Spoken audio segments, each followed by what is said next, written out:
YouTube. I got to get the link, though. It always takes a while for this to come up. You excited about the holiday season, Jay? Me? Yeah, man. Yeah. Okay. I mean, I'm not getting anything really this Christmas. Yeah, you've been spending too much on the house. Goddamn bathroom renovation. Yeah, we're published. We are live now on YouTube. All right, let's start this show.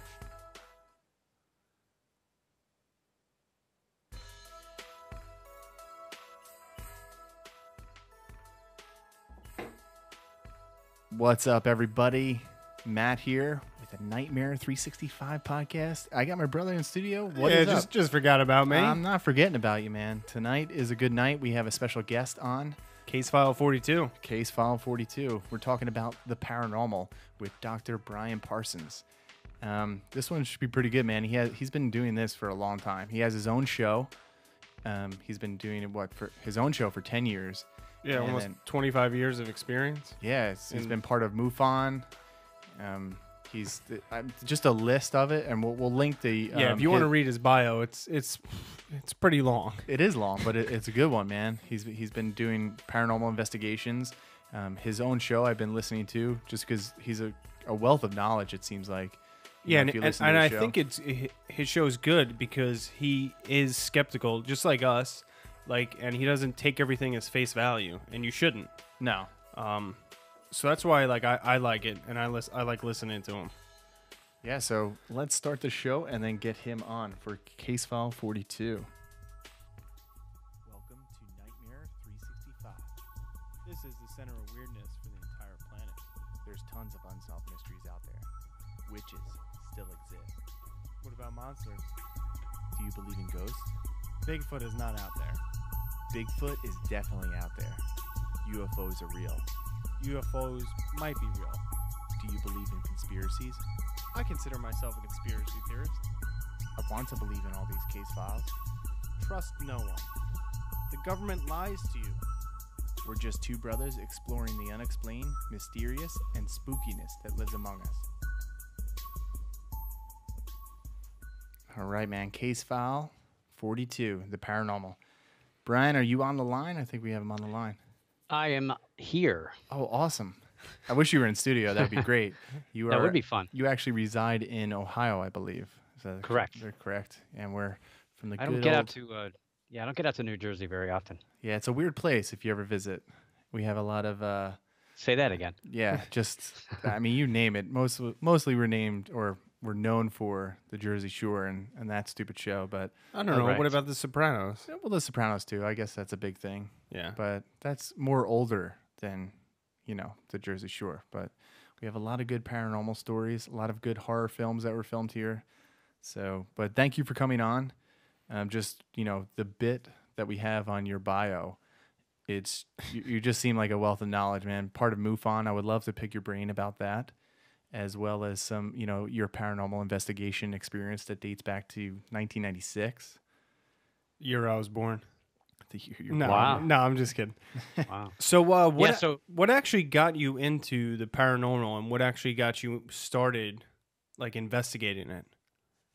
I kind of backed into it. I didn't set out to get into this field. I've always kind of been call me the man of 1,000 hobbies. I'm always doing something different.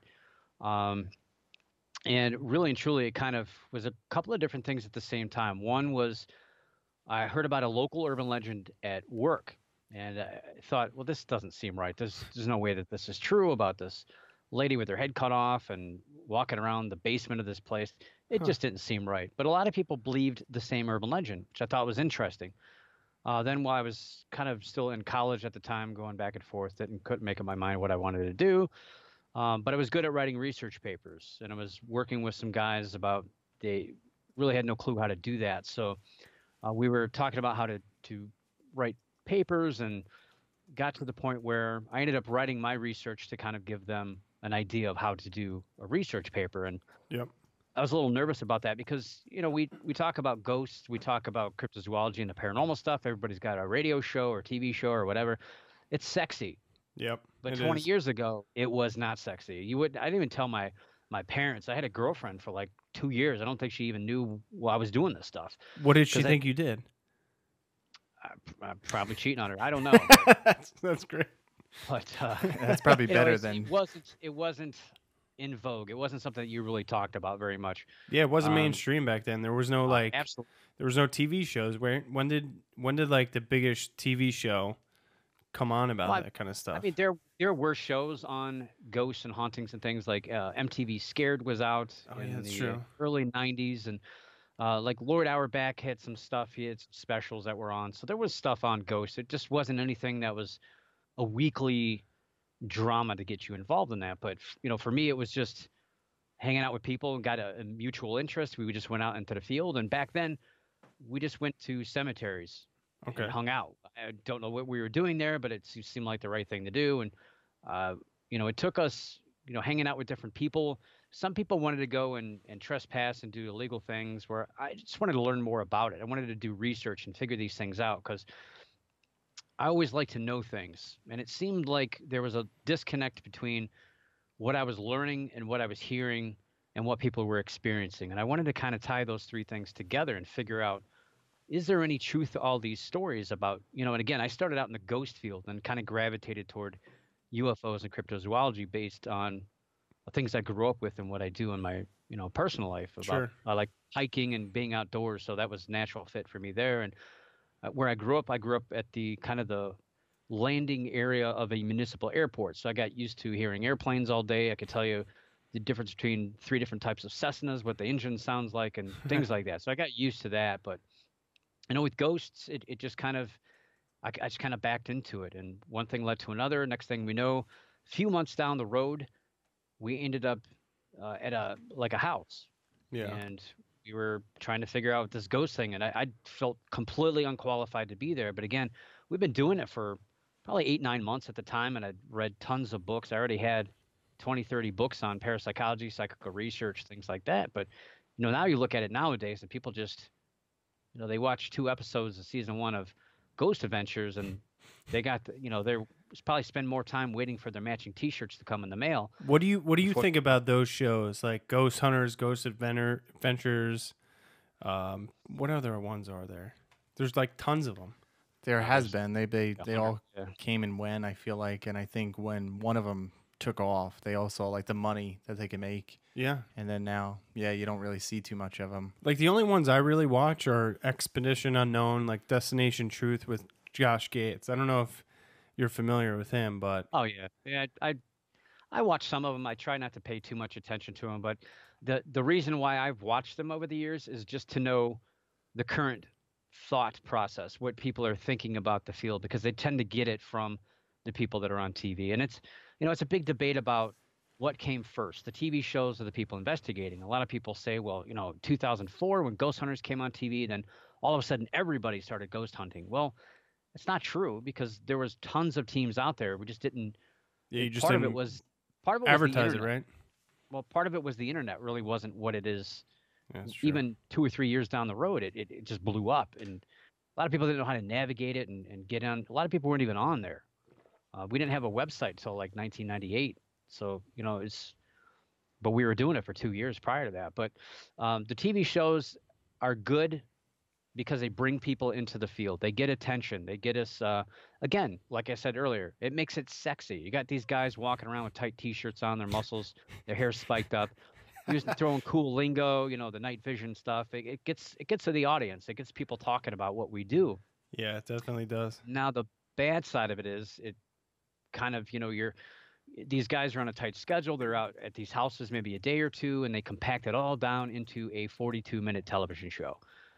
And they always find something every time they go out. They're using the technology because they get free technology, or they're trying to help somebody, and they're using all this technology that's not proven to work at all. And they use it as though it's matter of fact, that everything, every blip, every beep, every light is definitely a ghost.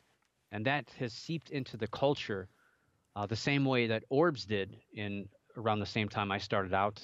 Orbs was a big thing. About 1994, there was a guy, Dr. Dave Oster, that was talking about orbs are everywhere. These are ghosts. And all it was the technology of digital cameras.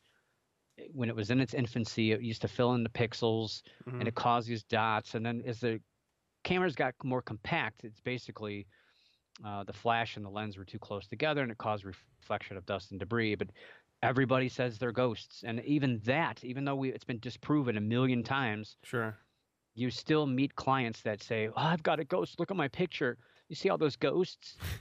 And then you have to educate them on that. They're like, "No, no, no, no. I saw this on TV. Those are ghosts." Like my feeling on like orbs, like usually like 9 times out of 10 or even 10 out of 10, they're just dust or bugs or anything that flies like, close to the lens or gets illuminated by like the lens. Right. Because people will say, well, 99.9% of the time. No, it's 100%. Yeah. If it's different, if you see it with the naked eye. Now, I've seen stuff with the naked eye that to this day, I don't know what it was. It could have been plasma. It could have been hallucination. Maybe somebody slipped something in my mellow yellow. I don't know what it was, but it definitely wasn't dust or debris because your eyes don't work that way. But if it's on film, it's on video or photograph, guarantee you 100% of the time. It's funny because I've been practicing a lot of baseball lately. I'm an old guy. I'm 45, but I play hardball, and was going to these new batting cage opened up a couple months ago, and was talking to the guy. I didn't really tell him about my paranormal background, but a couple days ago we were talking about my schedule and why I couldn't come in on Tuesdays. I was like, well, I do a podcast, and he's like, oh, really? What about? It's like, ghosts. He's like, oh my gosh, you got to see this. So I'd helped the guy close down a couple of times, and he's like, yeah, you got to watch this. When we turn the lights out, we look on our camera, and there's these things everywhere all over the screen. Oh, and we swear this place is haunted. So it's like, yeah, I already kind of know what it's going to look like. So I was kind of explaining to him. I was like, okay, look how we're moving around. Look at the air. You got these lights here. So we turned everything off and look on the IR camera. And sure enough, man, there was stuff flying everywhere. I mean, it looked like your worst case scenario poltergeist. I mean, there was just stuff flying every direction, and I was just kind of laughing with him. I was like, dude, it's just dust, man. I can show you how it works. So we went out there, and I was showing him how the dust things react to movement of the air. And I said, your camera is warm, so it's IR, it's in a little dome. So when it's warm, as air moves, it's going to speed up because the heat's going to move it around. So he's like, oh, wow, I didn't know that. So I've noticed that too. No matter where you go. So. Yeah, I noticed that too. Even like when people tell me, "Oh, you have a show," it's all about like paranormal horror and stuff. Everybody always has a story, and they always want to share it with you. So even when I could wear a shirt or I have a book in my hand about ghosts, and people walk up to you like, "Oh man, you're into ghosts? Yeah, I get this," and they don't realize that I'm an investigator, or researcher, or whatever. So everybody's got a story. Well, does it kind of bother you? I know it bothers some people that you see things like the ghost hunters, because we were really into the ghost hunters when it came out. We met them a bunch of times, and we became really friendly with them.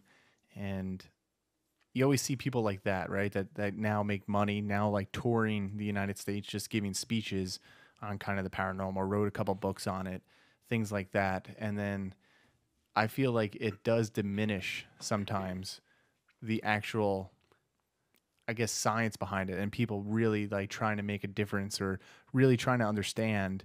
Yeah, not really out to make like $1 million. They're just out to actually help people. Which, don't get me wrong, like researchers and TV shows. Yeah, don't get me wrong. If like I had the opportunity to, I might be in the same position as they are. But it also just, like you said, I feel like a lot of people take what they see on TV as like the end all be all, no matter what it is. Yep. It could be politics. It could be the paranormal. It could be, like you said on one of your most recent shows, about just like some of these athletes that have, the following that they do. Flat earthers. Right? Yeah. Flat Earth people. Yeah. And they just have like this theory, and they throw it out there, and they really don't know sometimes their reach or how many people actually follow them. And right. It's the influence. Yeah. And that's what we've had in the field too. And I think the guys from TAPS, I think they've earned whatever they have. I remember I wish I would have saved it. It was on an email address that disappeared a long time ago. But I exchanged emails with these guys long before they really got started, on TV, and they didn't know what they were doing either. They were kind of in the same boat as everybody else. So seeing those guys get on TV and, reading their books and, knowing the people that know them off screen, those guys really did it right. Believe it or not, what you see on TV is a product of producers. It's a product of selling cars, getting commercial slots. It was really out of their hands. They did it right. It just didn't look like it on TV. So I respect those guys for what they did. Well, yeah. But I mean, if you you look see at their other guys season on one, right? If you look at their season one, like it was very low production value, and like every episode, they didn't catch anything. exactly. I But mean, again, it's TV is about selling cars. It's about selling slots for advertising. So, and it's not just one guy. It's you have a room full of people that dictate how that final cut's going to be. No matter what you record, they're going to put it into a um, kind of a direction that is going to thrill the audience. What you want is at the end of when you're going to go to commercial, you want to hook them with something so they're going to come back, and it doesn't matter what it is. Curse of Oak And Island. so they don't care about guys making noise off to the side with the boom mic, and they pick something up, or they even put stuff in there. They've been caught doing that, but it's not their fault. They're just doing what they were hired to do, but the production value has to supersede what these guys want to do. At the end of the day, reality TV is actually scripted. There is no just free flow. Let's show up to a place and let's walk around and do what we want to do. It's not like that at all. And if you believe that, you're severely misled. And that's kind of what comes up to see some of the chat room stuff to talk about. There's no objectivity. Well, yeah, it's ghost hunting is completely subjective anyway. It's always been that way. Even you go back to the 1800s with psychical researchers. They wanted to figure out what was going on with psychics and mediums. But even then, it was subjective because they were in the room. They had it was dark or whatever, and they were just trying to figure things out. Where, even now in 2018, it's still subjective. It's very hard to be objective with this. Well, what do When you you think look would at- make it like, clear cut? Like, yes, there is. Do you think there is anything that will make it like that? What more objective? No, like, yeah, I guess so. But like, definitive proof. Do you think we'll ever have definitive proof of ghost? I think we will, but I don't think that it'll find it on TV. Because like getting back to your point, and also somebody was hitting us up in our YouTube chat, also saying the same thing. TV does ruin like the perspective and the objectivity and everything like that with the way this subject is perceived. And also, there's a lot of videos online now on YouTube that you can go see where they claim that like ghost hunters fake stuff or like ghost sad. inventors, everything like that. So Yeah, I mean, it's TV is TV. You can't blame the people that the stars of the show. You can't blame them. They're just doing what they're told to do. right. And a lot of stuff they're not doing it on purpose. It's just interpreted that way because that's again, it's funny because it's subjectivity within subjectivity because the way a TV show is produced, cut, and edited and put together is far different than what you've done. And I can say that from practice. I've been in where they've cut fizzle reels. So we show up, we do some scenes, and we think, oh wow, that was a really good scene, and then they cut it and they put it together, and like, well, that's not what we did. That doesn't even make any sense. But that's what they want. They want it to be put together in a certain way. So, I see it. But think of it this way: when you ask people, and I do this when I do presentations, so even ghost hunters included, when you talk about what you kind of see or interpret happening in either a client investigation or even in a prison or anything like that, you have basically two types of, and I hate defining things like this, but basically two major types of things. You have hauntings, which are residual, basically replay activity or emotional trauma, something in the environment. Then you have the interactive true apparition type of thing, which is going to interact with you. It's going to be able to answer questions and things. And if you ask all the ghost hunters out there, all the paranormal investigators, paranormal researchers, everybody that knows everything, TV show or not, and you ask them which one happens more often, they're hopefully going to say that hauntings happen way more often than the interactive, intelligent, those type of true ghost kind of things. So what's funny about that is if a majority of these things are hauntings, they're imprinted, they're not interactive, then why is it that every single time anybody goes into any kind of environment, whether it's a prison, a hotel or anything, or somebody's house, they start asking questions? They have tools and technology they're trying to use as a conduit for interaction. Well, if it's a haunting, you're not going to get that. But everybody does the same thing. Yeah, no, And very that goes true. with what we've learned on TV. And when I tell people that, I've done seminars for when we go to some of these haunted locations, and I'll tell people that, and they just kind of look at me like, oh my God, I never thought of it that way. Like how stupid. Like we're dumb. Like why did we do that? We've been doing this for years. I've had people that have been in the field for as long as I have come up to me and go, dude, I feel stupid. Like we've been doing this way for almost 20 years, and I never thought of it that way. It's just sometimes it's just we learn from other people, and we just think that that's the way it has to be done. That there's only one way to do all this stuff, and it's completely not true. No, it is And true. And I had a great it, professor in college that said, I could sit up here and tell you anything and you might believe me, but don't take my word for it. Do your own research. Go out there.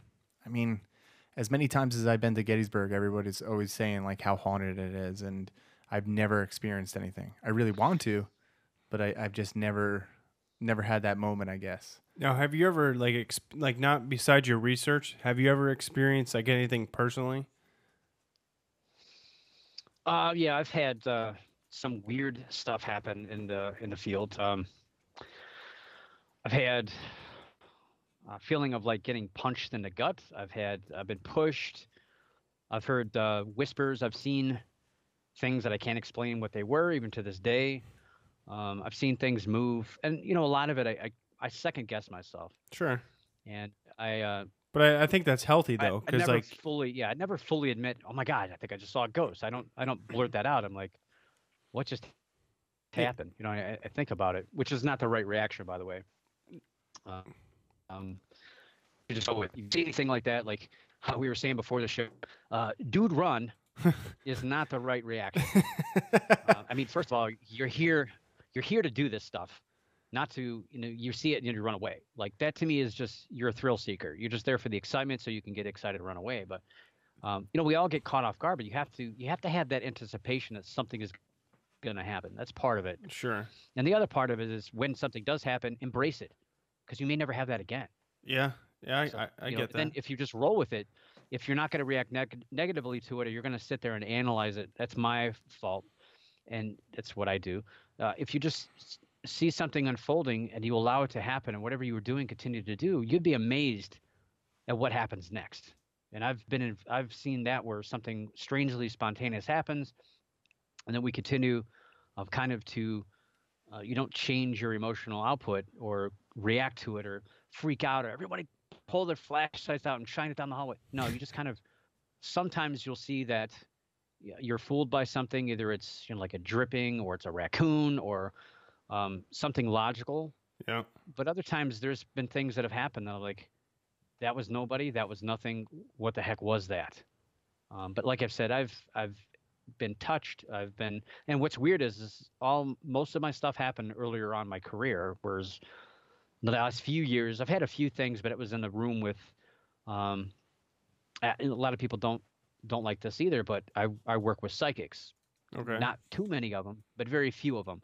People that I know I can trust, which is probably only two people, to be honest with you, of the amount of people I've worked with over the years. But there's one person in particular that she's just amazing. That everything, EVPs come out before you're even done saying a sentence.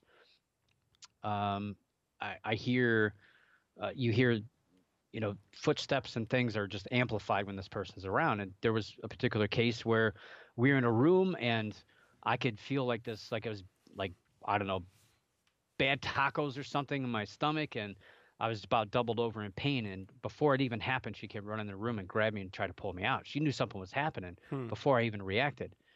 And I'm not saying she saved my life, but it was just like, how did she know this was going to happen? It wasn't even on my face yet, but it was weird.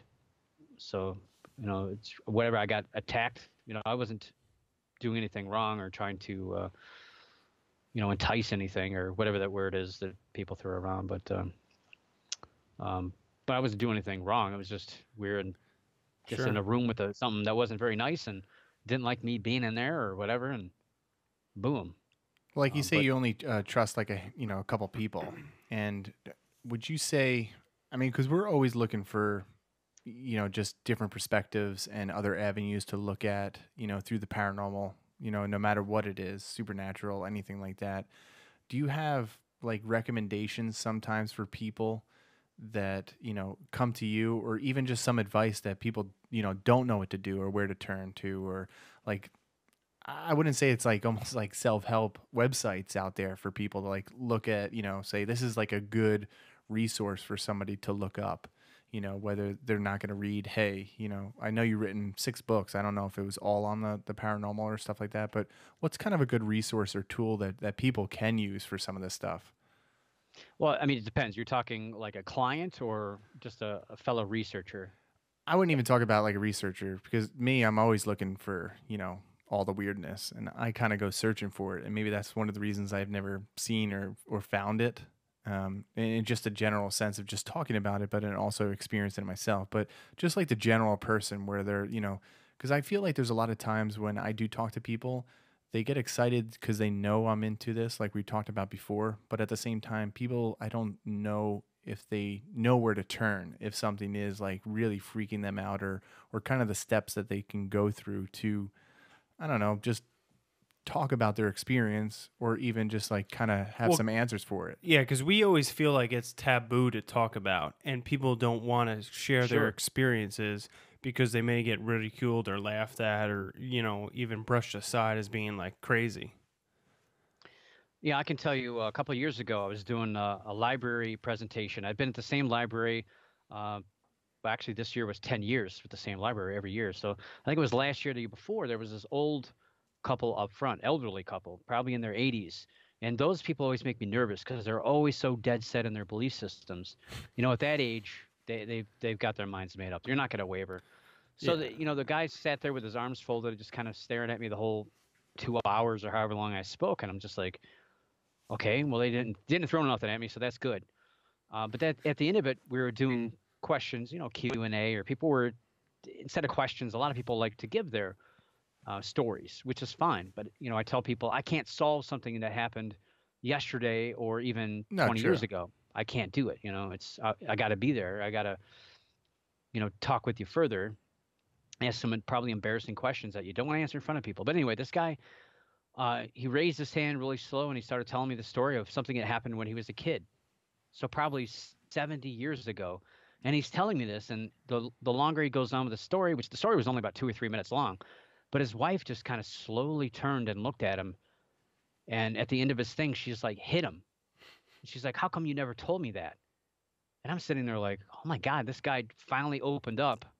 He'd been married for, I think they were like 40 or 50 years married. And he's telling some strange guy in a library his experience.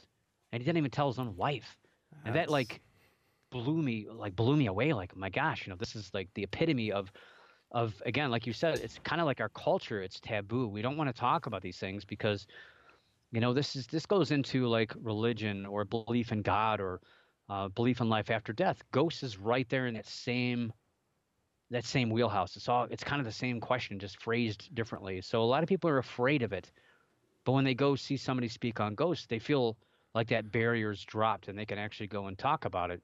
yeah. And to me, I feel like it's an honor because and also that I have a responsibility to be, understand that people are trusting me with their emotions and they're telling me something could be a secret or, something that's been bothering them for a long time. They've been carrying this around and they demand an honest response from me, so each person I may cater an answer. Now, if I'm going to give them information, again, I'm going to give them a little bit more the skeptical thing because more often than not, there's a logical solution to something. And, There is. if you put them into the True Believer ghost books or say, oh, go read the best of Ghosts of Haunted New Jersey, that's great, but that's not going to give them any answers. It's just going to confirm their suspicions. Now, a lot of people get mad when I point them toward a skeptic, and there's a plenty of good skeptical books that are kind of uh,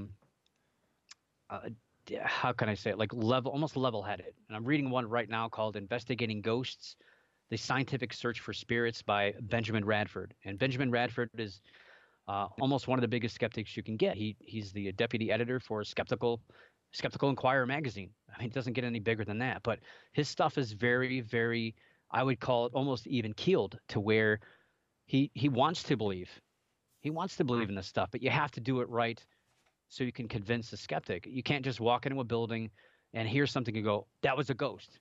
See a bleep on your EMF detector, that was a ghost, because that's not how it works. So it's books like that kind of give me that hope that people will maybe look at things a different way. How many people look for CO2 in a house? How many people look at earthquakes as an explanation? We don't really think that way. We just automatically think everything's a ghost. Well, How do yeah. we prove it? Disprove it? Think And about that's not think how about it's not how how science works. Yeah, think about how much stuff we have in our house, from our TVs to our Right. cell phones to all the electronics, everything that's plugged into the outlets. I mean, that affects us as much as Yeah. we may So, not think, even just like going to oh yeah. bed. Like when I go to bed, I try to have I don't even keep my cell phone in the room if I don't have to. Right. Well, they talk Anything. about like too, like mold and everything. Like mold Oh, can get exactly. a Yes. sense of like uneasy, like watching Oh, of you. course. Even people's diets, Yeah. things like that, and just affect. And that's why I always try to figure out, like, and that's why I asked you, and I don't think it's out there, just for like a resource that people can go and just. I mean, maybe there is like a website where, everybody can go into a chat room and kind of discuss like their thing without being like judged by other people, or even just have some answers, where there's a website. Well, just like what we were explaining, from like mold to, the electricity that's in our house and things like you. But then you have a gentleman, like, cause, we talked about this so far, just like a taboo subject. And then people don't seem to open up even to their own family members unless they know, like, oh, this person had an experience, or oh my god, this person has a show, or this person's really into the paranormal, and then I can openly say, holy crap, I had an experience, listen to me. And then sometimes, when it happens to me, sometimes I feel the same way. I'm like, all right, I need a lot more information, and I can't give you an answer as much as you want me to give you an answer. I can't. Yeah. So I got a question for you. Greg's got a lot. Yeah, I do have a lot of questions. What do you think happens when we die? We did a podcast about this. This like, freaks Greg out, by the way. It does freak me out because one night I don't know if I was dreaming or what was the case. Basically something happened at work, like with one of my coworkers, and like he killed himself. So that night, like I went home, went to bed, and like I had a nightmare, like I was dying, like, and I couldn't wrap my head around. I couldn't fall back to sleep either. Once I woke up, of like what happens when we die. Do you have any insight on this? Well, I'll tell you in probably about 35, 40 years. I'll let you know. Yeah, that's a big question. I mean, I don't. Well, what do you believe? Let's say. This will get me in trouble, but really and truly, I believe more of pretty much the physiological effect. I mean, our just- bodies stop working. we just we turned don't to dirt. die. Yeah, we don't die instantaneously. Your body actually goes through. I think there's like 9 different stages of death. So different things start shutting off at different times, and eventually, yeah. I mean, things. But there's a difference between physical bodily death and when we interpret and see, or I guess interpret ghosts, because we're doing it from the living side. We're not doing it from the dead side. So when we're experiencing ghosts, a lot of that could be, and there is no answer. If I had the answer, I'd be on the front cover of Time magazine. We'll Man get of you the there. Year. Let's go. So yeah, okay. So basically, we could be attaching ourselves to this. I don't want to call it consciousness, but maybe call it memories or some sort of information, even that we have dealt with this person. So we're kind of rehashing this information, and some of it's our fears and our beliefs towards what we interpret how things should happen when people die, or our parent or spouse or whoever unfortunately maybe passes, and we think we get an answer from them. Oh, there's a feather on the ground. That's an answer from so and so, or a ladybug. People really believe that that's from Yeah. a ghost. Yeah. And the same thing as hearing knocks on the wall or a whisper in the room. So is that our subconscious, or is that a connection? And there's so many different. Oh boy. Because I don't believe in the whole the apparition thing, or the haunting, I should say, where there has to be an extreme death, like a hanging or a shooting, and then that is going to repeat as an event. I think that No, I don't think that either. for me, I think it's more about repetition and habit, and our routine. I think, to me, is what establishes what people in the future will see as far as haunting or ghostly phenomena. I just Sure. talking about Gettysburg. I know a gentleman who does ghost research, and now Gettysburg is a lot harder to do anything with anymore. But back when it was easier, he actually had a thing where he actually saw an apparition of somebody with an EMF detector. And to me, that just there it is, because there's so much repetition of the same people doing things over and over in that same location, and then the expectation of maybe seeing that, and there it is, it appears. Interesting. Do you? I mean, there's a lot to it. I mean, Yeah, there I is. sometimes boggle my mind when we'll have these fireside chats with people, and we'll talk about consciousness and psi phenomena, ESP and PK. All this stuff really funnels into the survival hypothesis of what happens, and everybody has books on it. Everybody has their own thoughts and theories as to what happens, and it's all still evolving. So, Now, do you think that's like the same with? We always talk about this, like deja vu. Like you either dream about something, and then it happens. Like, do you have you ever had that happen to you? um, not really. I mean, I've had it happen, but I kind of there's usually a kind of a hint or a clue prior to that happening. That you already kind of you've planted the seed, I guess, and then your dreams are basically how your mind just it's kind of like taking your computer and shutting your computer, restarting your computer, so it flushes all the RAM out and Mm-hmm. just kind of restart. And that's the same thing sleep does to your body. It just kind of flushes out that day's worth of stress and memories and fears and who knows what else goes through our minds that we don't tell other people about. And it resets everything. So sometimes that little nook of information that we were fearing or thinking about pops up as a dream, or we think that as a premonition. Now it's different if you're sitting there in traffic and all of a sudden you're like, you want to put your car in park and jump out of your car, and then 2 minutes later you get broadsided by somebody. That's totally different. Yeah. But as far as a dream or something like that happening, I mean, I don't know. But Yeah, I would love to I have a was dream expert on because I always wanted to talk about that. Because, like you were saying, there is moments where I realize, all right, I I kind of view the brain the same way. It's like a computer. We have our the software, hardware, all right. these like different connections, and then all of a sudden, we can tap into certain things because there's some things that I remember vividly, and there's other things where unless somebody else like tells me, oh, it's almost like a giving you a code where Greg will tell me something like years ago that happened, and I'll like, I don't remember that. Then he says a couple other keywords, and then all of a sudden it's like, holy crap, I do remember that. And then Yeah, sometimes it's I totally forget it. But there is times when I know I feel the same way with like dreams. You know, I know we're going off to a lot of different topics here, but no, you that's know, fine. just with like dreams itself, because there's been times when I haven't talked to somebody, I haven't thought about somebody in a long time, and then all of a sudden they're in my dream. They may not be like interacting with me in my dream, but they're a part of it. They're either in the background. I'll be like, I haven't seen that person since like middle school, high school, and it's just that really weirds me out. I wonder how like the brain really works in that aspect of it. But again, I just believe that the same thing, where it's just kind of this big computer and we have no clue about it. Because most people know how to use a computer. They know how to get online. They know how to interact with their friends with certain programs. But a computer can do so much more than what we really use it for. And I feel the same way like Exactly. about our brains. Like we only use it for a certain amount of things. And then all of a sudden, if we tap into, the left side, right side, all these like different avenues, we might understand things a little bit more. And maybe the science will prove that one day too, even with ghost. Like we're seeing something that we interpret in our, own eyes. Mm-hmm. And then it's totally not what we thought, whether it be orbs or, like the residual hauntings. It's just like this almost like shadow that we have no clue about. So it does fascinate me. And I know the same conversations that you said you have at, the campfires sitting around. I mean, I've had tons with my friends and with G just going down those rabbit holes and trying to really figure it out and, reading, everybody's books and just trying to, yeah, that's really what I'm here for, trying to figure it all out. And I would love it. And I love the good stories. Yeah. And some of the stories I hope we never find out about. Maybe like like what? Bigfoot. You don't hope we find out about Bigfoot?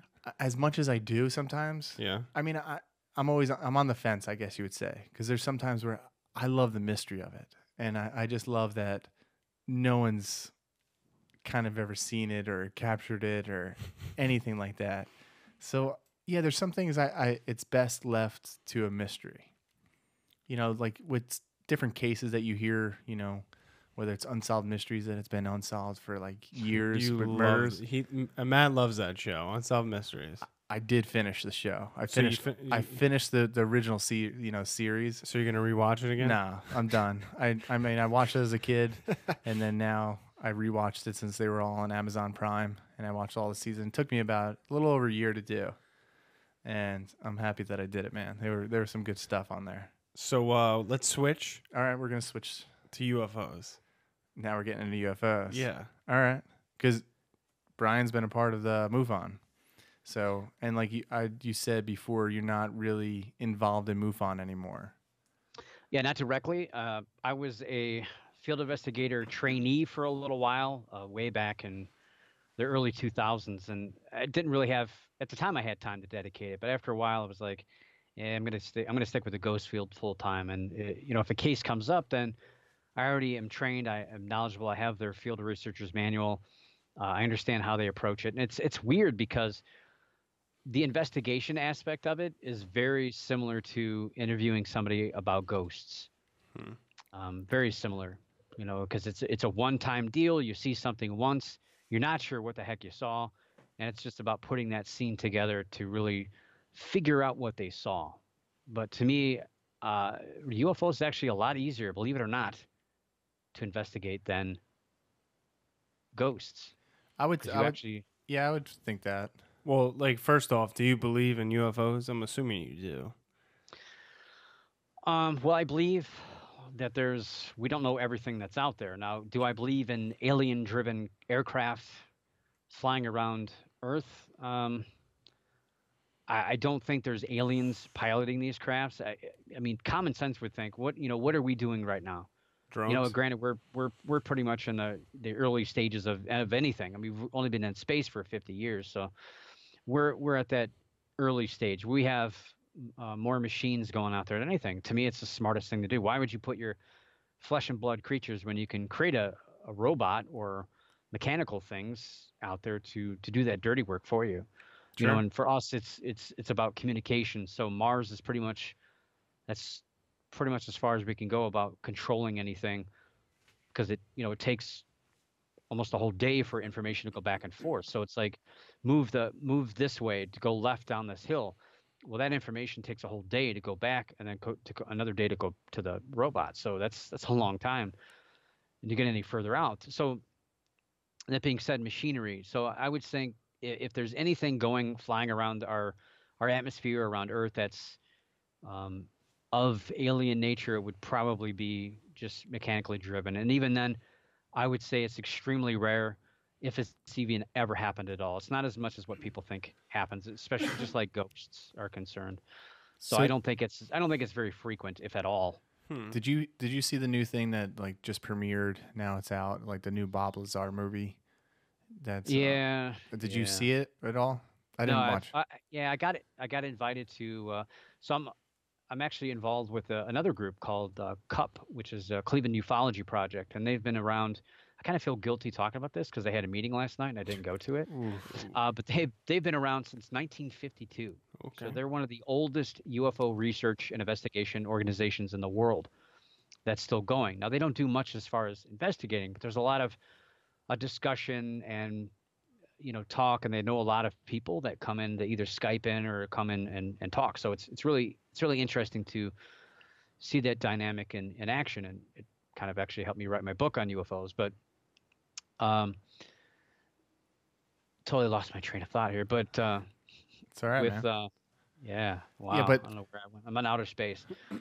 So, are you anywhere near though the Wright-Patterson Air Force Base? So that's in Dayton. I'm probably 3 hours away driving time. Okay.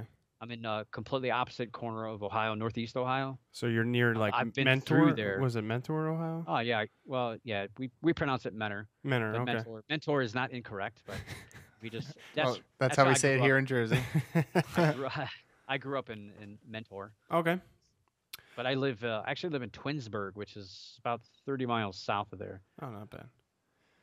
Yeah. So Yeah, like, but I've been through Dayton. I've seen. I haven't been in there to take a tour or anything because it's supposedly haunted and all this other stuff. There's UFOs zipping around all over the place. But Well, yeah, supposedly that's where they brought like the crash, well, part of the wreckage. part of the wreckage. Yeah. From Roswell, yeah, but Correct. I believe that. But So, like, let me ask you this question then. So, like, what do you believe actually happened at Roswell? Anything, or you think it was just the weather balloon, or do you think? Here's like my theory on like most of the UFOs, probably like 90%, is it's our government's technology, or even like other governments' technology that we don't even know about. That it's so like futuristic, or like years ahead of our thinking, that 90% of it is like secret aircraft. Well, yeah, it happens like the U-2 spy plane that Correct. back in what, the 40s, 50s. Yeah, they so were flying around, I think so. like most of the UFOs that people see are probably that Well, kind of stuff. I'm just interested, like you said, like the organization Cup has been around for what, since 52, 52? you said, and just the whole connection. Because what fascinates me about life we really don't understand, and like we talked about dreams and everything, and just trying to wrap my head around it, and like I have so many thoughts right now, but just like getting back to like the Bob Lazar kind of thing, right, where you talk about, all right, what do I believe in the steps, or is some of what he's saying true? Because most people said, because I didn't watch the movie, and I'm really tempted to spend the $14.99 to just watch it on Amazon, and really try to dive in and get a good understanding of what it comes in. But a lot of people said just watch some of his old interviews, and I've been on a kick lately of just watching some of his old interviews and trying to piece together, like, all right, does some of this make sense? And The only one that really makes sense is the element that he said powered the aircraft, and they actually discovered it 20 something years later. Yeah, 20 something years later. See, and that's the thing. I don't know if you had a take on that, and that's something that like fascinates me. And I don't know if like Cup has done this kind of research. I never even heard of it, so I'm very naive on the subject. Yeah, it's pretty small. It doesn't. Okay. It's not like it's not like MUFON where everybody kind of knows, or yeah. the name. MUFON has been the giant since really since the 1970s. So you had the Condon report, which basically they came out and said, well, Yep. based on all the government research on UFOs since 1947, and UFO is actually a term that was created by the government. It wasn't created by private organizations. It used to be UFOB, which doesn't sound as cool as UFO, unidentified flying object, which they defined that back in the 1940s. But the Condon report came out and said, yeah, UFOs really aren't what we think. There's really no threat to national security. There's really not much to it. Most of the stuff is explainable. And then all of a sudden, membership dropped for all these organizations, including MUFON. It really went into the dumpster, and people really didn't believe in it anymore. And that was coming out of the 1970s, which was the biggest time for Bigfoot reports. I mean, historically speaking, the 70s was every state had a Bigfoot sighting. But you get back to Roswell. Now, Roswell was a big deal for a day back in 1947 in July. I can't remember the date, but it was a big deal. And then it was nothing until the 1980s when it became a big deal again, because all these people came out and said, oh, it was a cover-up and this and that. Well, you have to understand what was going on in the United States back at that time.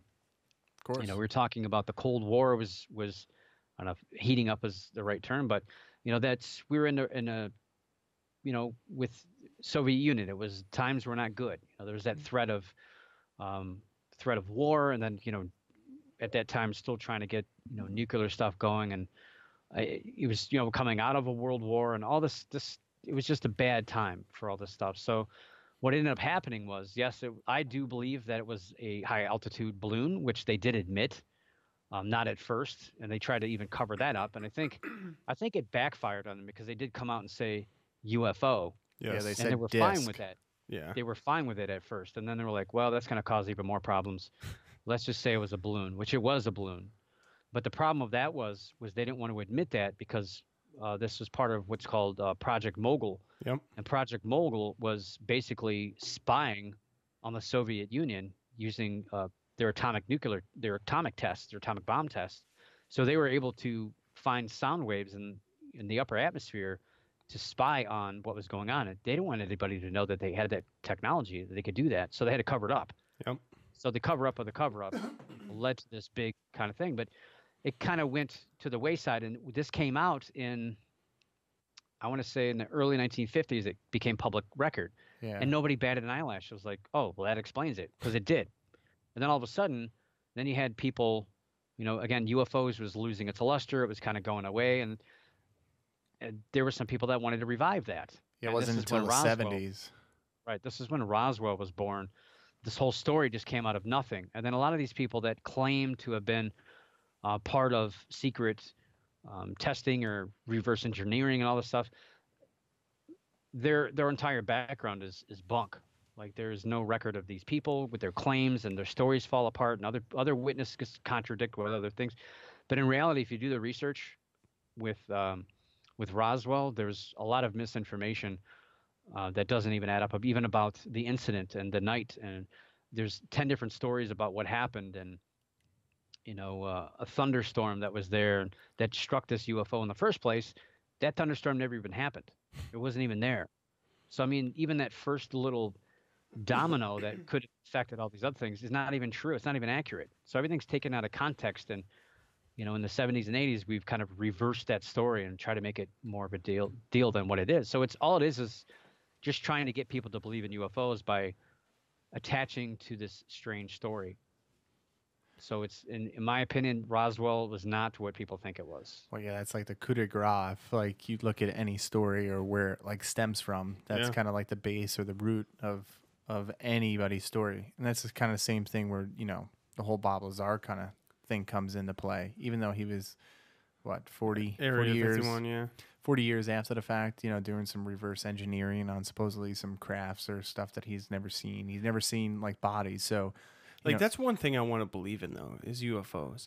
Well, no, I do believe in UFOs. I think here's like my take on it. I think there has to be the mathematical possibility of another being in outer space there has to be, like, whether it's life as we know it, or whether it's bugs or bacteria or whatever the case may be. There has to be. Well, they've proven bacteria can live in space. So, Yes. I mean, it's possible that there is some type of organisms in space, and I get it.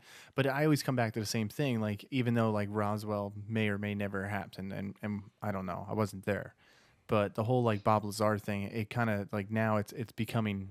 It's becoming mainstream again. Yeah, it's becoming mainstream again. I don't know if it's like a cycle that comes around, but that's the same thing. Oh yeah, like, it's a cycle. Yeah, and that's where it kind of gets me, because there is parts of the story, like if you go, look at, some of the raw footage and just some of the stuff that, he talks about, you're like, all right, well, if you don't believe like in a piece like Roswell, or, and like you have to like really, fine tooth comb, pick through it and say like, all right, I believe this aspect, but not this one. So it's like, all right, is this guy telling the truth? And he comes out with this element, and he did say it in the interview. And then you're like, all right, well, then 20 years later, they do find this element. Mm-hmm. And then it makes you think. It's like, and it gets me down that rabbit hole of, starting looking in more, looking in documents and looking into, just other past interviews. And I guess that's the thing where, just like, you were talking about Roswell, but the whole like Bob Lazar thing, like, I don't know, like, shed some of your opinions or some of your thoughts on just kind of that aspect, because it always opens the door again for me. As much as like there's certain things where I try to be very, very open-minded, but also very skeptical and try to do my own research. And then I always come back to certain points. It's like, all right, well, if A, B, and C add up, but then D doesn't, and then it's like, all right, it takes me down to another, F or G, and then I'm trying to figure that, I'm always trying to figure it out, but there's always pieces that don't seem to fit, and some pieces do. And that's what I guess I always rack my brain about, if that makes sense. It's hard. But, there's, again, if you pick up a pro UFO book and you're reading through cases and things like crashes. So There's another UFO incident, the Aztec UFO incident, which happened in New Mexico Yep, I remember. as well. And, that's a big deal. And everyone's like, oh, there's another crash. Well, that one was a hoax. It was con men that created that story to try to sell something to make money. Same and what's thing. funny is that thing Amityville. is so believed in that it ruined the career of a gentleman who was he was going to break this story and make this a big deal as a journalist. And this journalist ended up basically lost his career over this hoax because he believed in it so much.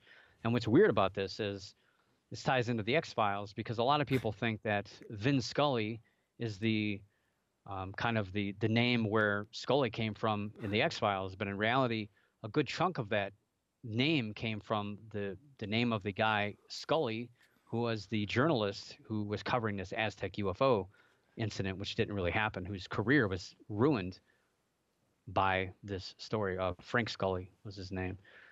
This happened back in 1949, I believe. You do see that a lot. I mean, I could even, equate it to like the Amityville horror thing. Like if people actually look at the original story, most people couldn't tell you what happened. They found like guns in like that little reservoir right by the house. That they pinpointed certain things and aspects, but we all pointed back to like, oh, some type of ghost that made, this family and terrorized them. And there's a lot of facts that gets misplaced there. And also like with the Warrens, as much as, mainstream, media puts them back in and, with all these movies, same thing with them. If you look and you sift through their files and some of their stuff that they did, you realize like, all right, there's a lot that's missing and there's a lot that's not told.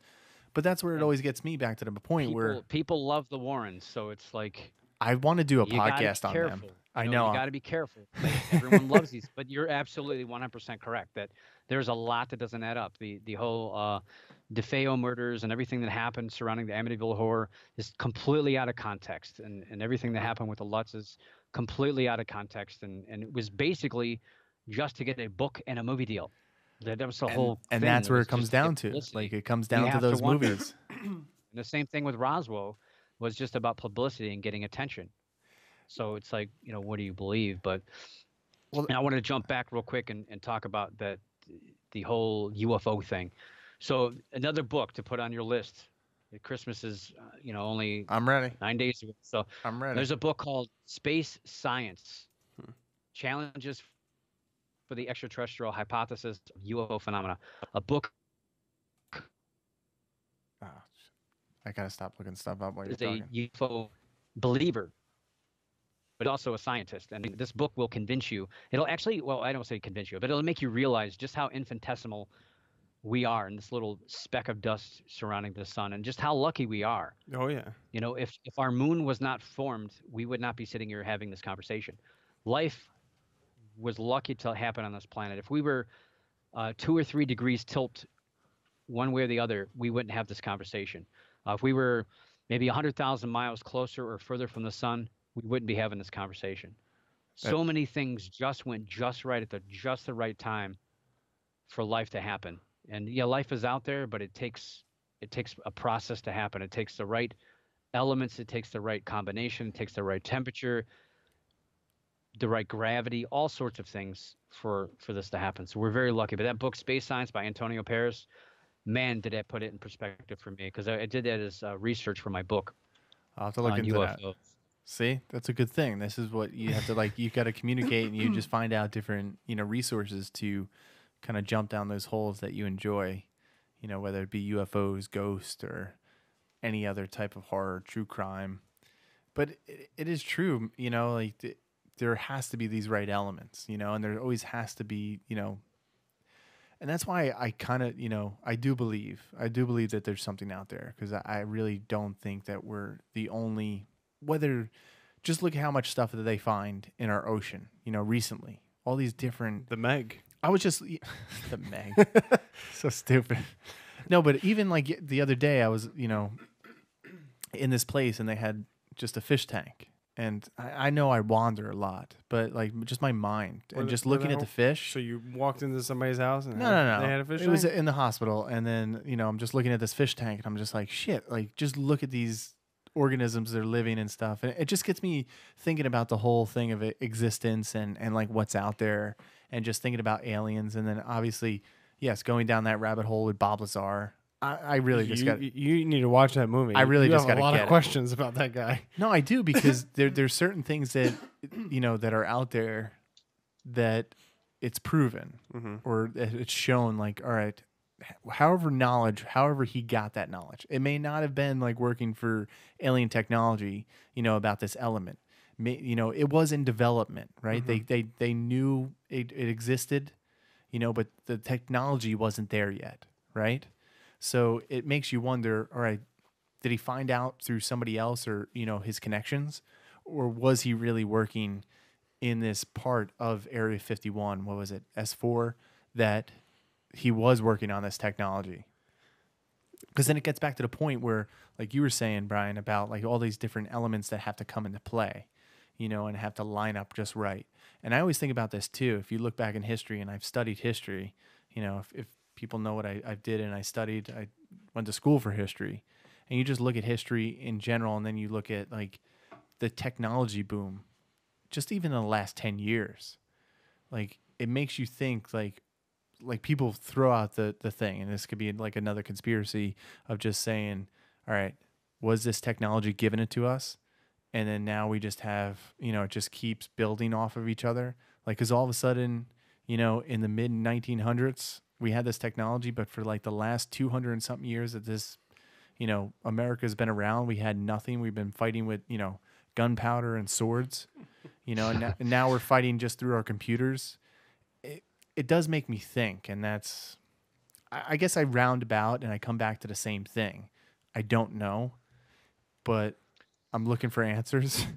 Well, technology comes like science. It comes in. You'll have small increments. So we've had gunpowder for thousands of years. Right. We've had weaponry that uses gunpowder for thousands of years. Then all of a sudden you get a small advancement. One person does something or figures something out that changes the entire process. So you have little advancements, and all of a sudden you'll usually have this big change. Same thing with computers. We had a big, realizing using silicon versus some of the other technology that we use. Even just a microchip. Just a microchip is where it started, and everything else just kind of fell into place. And the same thing with space technology. It's just, how many people died just so that we could go to the moon? How many times did these things blow up, before we can get to the moon? And I do believe that we were there, by the way. I've seen it with my own eyes. Through a telescope, you can see stuff that's up there. There's no way that, I'm just saying. So you don't think we just planted it up there? Oh gosh, no. And we got very lucky to go up there. The way I hear people talking about, let's go to the moon. It's not that easy. And we were very lucky that things happened the way they happened. There's a lot of things that can go wrong. I mean, you even look at the International Space Station. Some of these people come back and they can't walk for months. They're all messed up physically and emotionally from that. It's not easy to do that stuff, to be in space. It goes against our physiology, really. Well, yeah, same thing. If you look at like what was it? I think it was in the 90s. Maybe I could be totally wrong, but I remember like there was the shuttle that they sent to like Mars, and they had like this camera, but like the way it was positioned, there was too much like dust, and it came out like crap, like the pictures that were sent back to Earth. And they're like, shit, no one's going to believe us. We're there's all these, things that happened. And then like this one genius guy comes up with a way to like, almost like do a handshake, like as these things are moving, like when planes are in the air trying to, refuel, it's like you need to have that perfect precision and handshake with the plane to like refuel it. Same thing with this guy. And he like did that handshake where, at the right precise time, these things lined up where they could replace that lens on this thing to actually get photographic evidence of going here. So there is things that I do believe in. I do have more questions about the moon landing. Yeah, I got a couple. But, Big conspiracy guy. I mean, Greg's the big conspiracy guy. I'm more of the... Do I believe we went to the moon? Yes, I do. Do I think it was when they said we did? No, I don't. I don't know. There's a lot of... And same thing, like there's a lot of... And I always come back to that. There is certain things that, yes, can be proven that can be shown and seen and Yeah. information, but there's also other things that can be proven that make me think otherwise. Yeah. So it comes down to like the same thing. If you believe the narrative, right? I could watch a great documentary and they could tell me some things, and I could, if I walk out of there, I'm like, holy shit, if I believe that narrative, like almost like every JFK thing, you know, where like I read a book and then I'm like, he makes some amazing Shit, points. he killed JFK. And then Yeah, you read and another then book back. Nope, this guy killed him. Yeah, they make like the way that they present their case, and then you have to go do your own research. Well, yeah, that's why you have to do your own research, and that's why you have to I should stop saying that because that's the overall theme of this right now. You have to come up with your own conclusions based off of what you logically think. You can't, I don't know, in any case, whatever it be, ghosts, UFOs, Bigfoot, fake moon landings, 9/11, flat Earth, you can't just listen to one person and say, You can't. You know, that's what I believe in. Yeah, and I think that's where I feel like a lot of these mysteries are just like, I would like to believe them the way I do. And maybe I'll be that old guy sitting, seeing another, Dr. Brian, speech and talking and not saying anything. And then all of a sudden just that one thing sparks it. I and went light to the up. moon, Sonny. Just anything, like I will probably be that old dude, sitting there and just, there's a lot of stuff I keep in. And I'm glad I do this show because it gets me, my mind does wander. So let's you have to reel it in. Let's talk about the moon landing. All right, Greg has a lot of questions. You said you had a question about it. I don't have. There is questions. Like the whole radiation belt, all this other stuff. How come we haven't been up there? The same old questions that do come up. Yeah. But then the same thing. Do I believe we have technology to go there? Of course. Do I believe that they landed rovers up there? Of course. We've been doing it on Mars. We've been seeing it. I haven't been there. Seeing is believing, correct? You haven't been there?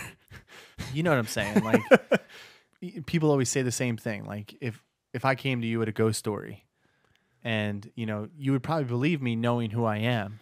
But at the same time, sure, I don't think you would fully believe me until you had that experience. Correct. That wouldn't. Same thing with me. Like, I know, like, from what mom has told me when you were younger, some of the experiences that you have that are really freaky and I can't explain. Mm-hmm. But I wasn't there, and so I can't really wrap my head around that. Yeah. So same thing. Like, and I think you've been shedding a lot of light, Brian, tonight on just some of the topics that we've been discussing on our own show for the last, year that we've been doing this. And, the last 30-something years, I've been, running after some of these things as a kid, reading the magazines and all that kind of crap. But I don't know. I don't know if I have a particular question on the moon landing. I'm sure you do. You're the conspiracy guy. No, I don't really have a question. I do. I think like I said, I think we went up there. I just don't think it was at the time that we said we did. I got you. Just because the whole space race and the Cold War and everything like that. Like I just think we faked it just to get ahead of them. I don't know. Well, that's the thing. If we did fake it and they were able to prove it, well, they knew we were there. Well, that's another thing. Russia reluctantly admitted that we went to the moon. Oh, yeah, They were not happy about it. So we beat them. And if we would have faked that and they would have figured it out, that would have been bad. That's a thing too, and that's like another crumb. You look at it. They say it's actually harder with the technology of that time. Would have been harder for us to fake going to the moon, with all Russia was tracking this through space. They were tracking it through the Van Allen radiation belt. They were tracking this thing going on in space. They knew that something was up there. They intercepted the signals. They knew we were up there, and they weren't happy about it. But it would have been much more difficult for us to fake going to the moon than actually. Well, that's where I think like we did go to the moon, but like we talked about like drones, right? Why would we send up human beings, to like another planet, or why would we send and risk something happening? Because we know like things have blown up in the past. Well, why we didn't have that we didn't have the technology. Yeah, we didn't. Right, right. I understand that. Your store bought calculator, who uses calculators because we all have smartphones nowadays. But your store bought calculator has about 100,000 times more computing power than. Right. What all the Apollos did combined. Well, that's an interesting so thing. We didn't have the technology to do. The computers that you're using, my gosh, like a 4-year-old could build nowadays. It was really. It's really simplistic, and you couldn't use cutting edge technology. Like it's the same with nuclear reactors. They're using 20, 30-year-old technology because we know it's been proven to work. We're not just going to throw a brand new computing system into something that could melt down and kill people. Even our knowledge of, you guys mentioned the Van Allen radiation belts really weren't known until the 1950s. So we didn't know as much about it as we do now, but they did know enough back then. And this is always the argument. People said, oh, these guys would have been dead. Well, what they had was when they flew through it, they flew through the weakest part.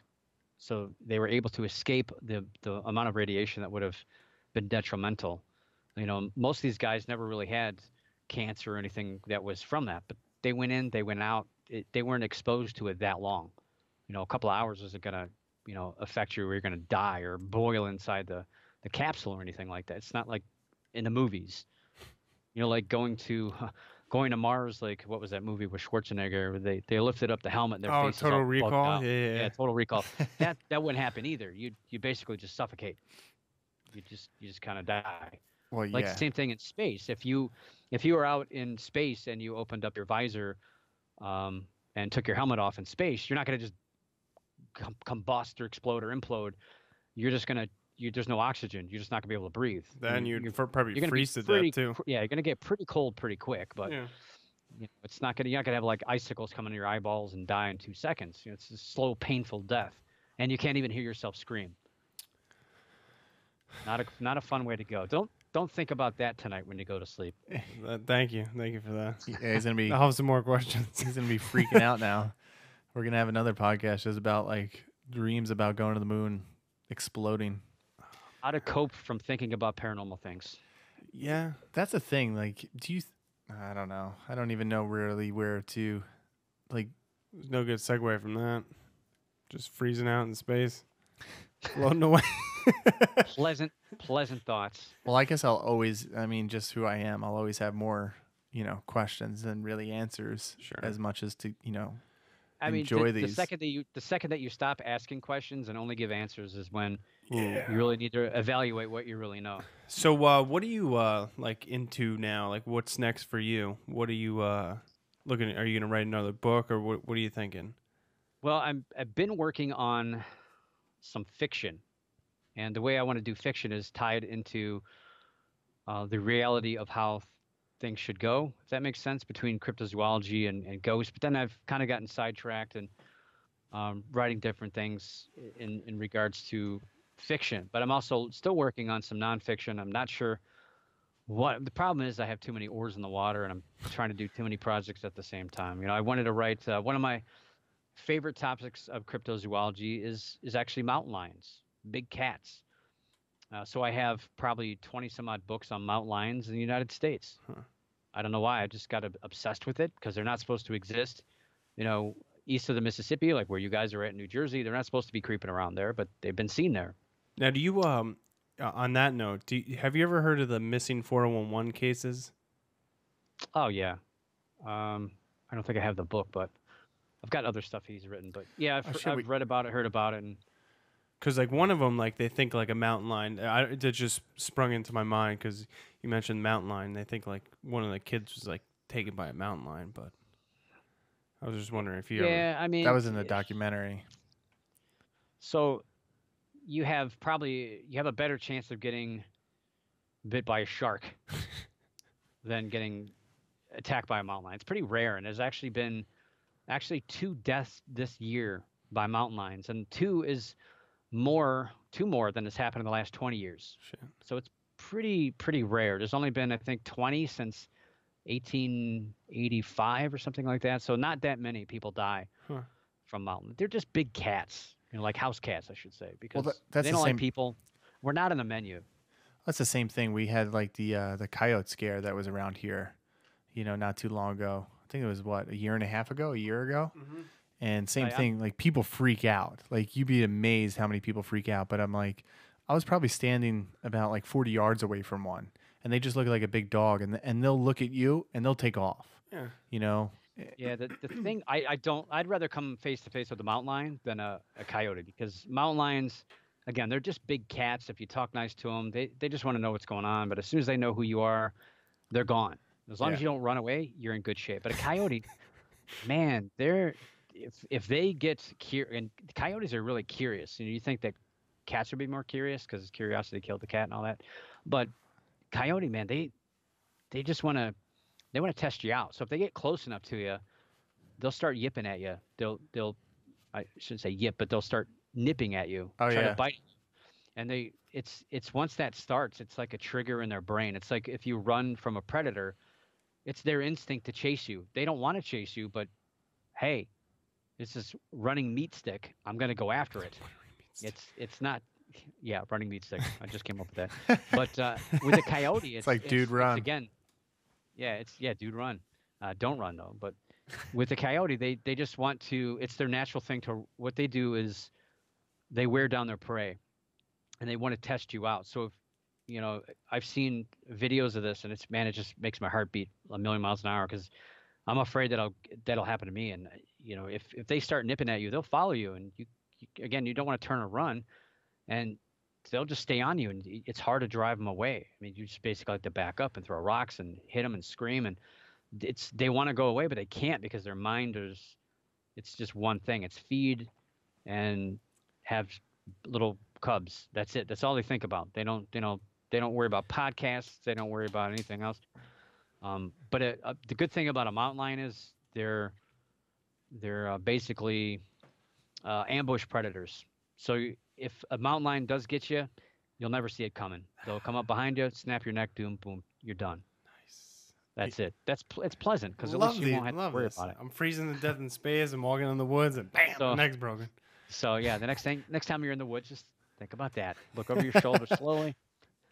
No, but really, it's funny because you'll see a lot of these videos of hunters, and they're out in the woods, and they find a mountain lion on video. But what they don't realize is they found this mountain lion only because this mountain lion's probably been watching them for quite a while, stalking prey. And they're just curious. Well, why is this person crawling around? Why are they hiding in this little tent? What's going on? And they're just curious, but they'll follow you. I've known people who have said that they've seen a mountain lion and they've kind of retraced their steps, and they've noticed that the mountain lion was right in their trail the entire time, and they just kind of circled around to higher ground to kind of cut them off. That's just spooky to think about. Whereas at least the coyote, they come trotting out, they look at you, and they like you said, they just more often than not, they're just like, yeah, I'm gonna go away. I'm gonna go over here and howl, wait for my buddies to come out of their dens. They don't really care. That's right. Like it's like the ghost or anything else. Oh man, we're at an hour and 20 minutes now, man. Already? A lot of your time. Started like 5 minutes ago. Yeah, it feels that way. We got to have you on again, but I feel like we covered a lot of topics. I know we jump around here a lot unless we're on a certain topic that we talk about on our podcast. Yeah. Or unless it's like a quick, short weekday weirds that we've been doing. But we'll have to have you on again. And Absolutely. And you've been you're wrapping up your top 10 paranormal stories. Yeah, this Tuesday night. Yeah, I don't know if that conflicts with you guys, but Tuesday night, not at all, 8 man. p.m. At paranormalking.com. I'll be listening. We're doing the top 10. It's wrapping up the last 3. Yeah, they've been good. I've been listening to all of them so far, so I'm enjoying them. And then so every Tuesday night you're on the Paranormal King. Yep, with the Paranormal News Insider every Tuesday night. And then almost every Tuesday night. Yeah, people can get you elsewhere. Like it can be down, through the app, iTunes, Stitcher, all that stuff. And then check the show notes. Description below is everything. We're going to link it all up in the show notes. So I appreciate you coming on tonight, Brian.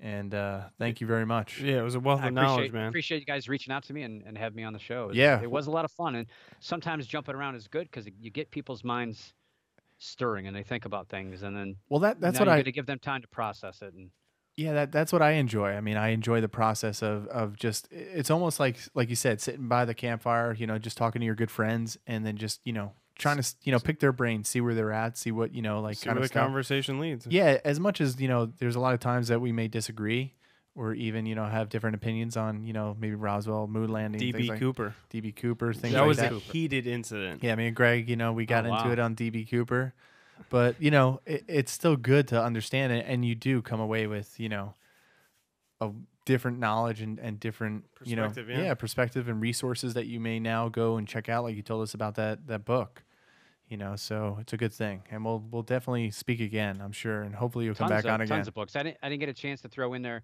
talking about ghosts and what ghosts are, what they could be. Another really good book. Well, one of my books, the E4 Method. I highly recommend getting that book. But also the Ghost Studies by a guy named Brandon Masulo. I definitely have him on the show too. He's very knowledgeable about ghosts. He's actually a true parapsychologist. He actually went to Scotland and got a parapsychology degree, so he knows about that stuff. And that book is really, really good about putting things in perspective, a different perspective. Well, it's called New Perspectives on the Origin of Paranormal Experiences. So if you guys are into that, that's definitely a good book to get your hands on as well. I read a lot. Can you tell? I couldn't That's a tell. good thing. I love to read. Well, yeah, that's the same thing. We've been picking up books, you know, and I'm going to check out some of your books now after listening, you know, to a bunch of your shows and talking to you and just, you know. All my books are available at briandparsons.com. That's with an I and an S at the end. BriandParsons. And again, 6 books. Last one on UFOs, one before that, cryptozoology, and everything else has been on different aspects of ghosts. So I've got it covered. There you go. You do. Well, it's all going to be linked up in the show notes. So thank you very much, Brian, for coming on. Thank you, guys. Take care. You too. So, dude, what'd you think? He's definitely very, very knowledgeable about pretty much every subject that we covered. Yeah, he is. I mean, he's been doing this for, geez, he goes back to investigating since 1996. Yeah. So, I mean, he's been doing it. But it's definitely interesting. It definitely, it gives you a new perspective. It definitely gets your mind thinking. And I definitely want to check out his books on the UFO. The last one he just wrote. Mentioned? Yeah. Yeah. I'm going to link it all in the show notes and for sure. So thank you everybody who's been subscribing to our YouTube channel. You could find, obviously, like this podcast when it first airs. Usually we do our podcast on Sundays, so they're always airing and they'll be first on YouTube and then everywhere else after that, even at nightmare365.com. That's where all of our contact information can, you know, be found, and upcoming shows and everything. And we're going to be doing some good weekday weirds coming up. We have one on Krampus, right? We're going to do that, and then some, you know, ghost stories about what do we have? Ghost stories about Christmas. What do you like that? Christmas? I like the well. You mentioned Krampus. Let's play the Christmas music.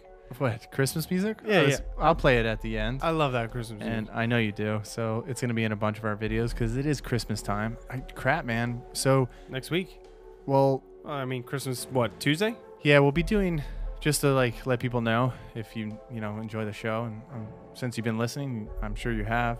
But yeah, we have 2 more weekday weirds for December. And I don't think we're going to be doing a podcast the rest of December. So we'll probably be back with like the podcast in January. But check out the weekday weirds every Wednesday, though. That's right. And we'll play some of Greg's, you know, song. Here it is. Hell yeah. Mixed in there. Hell yeah, buddy. You like this. So yeah, visit nightmare365.com for all of our contact information, upcoming shows, things like that. And subscribe to us on YouTube. It helps us out. And until next time, stay spooky.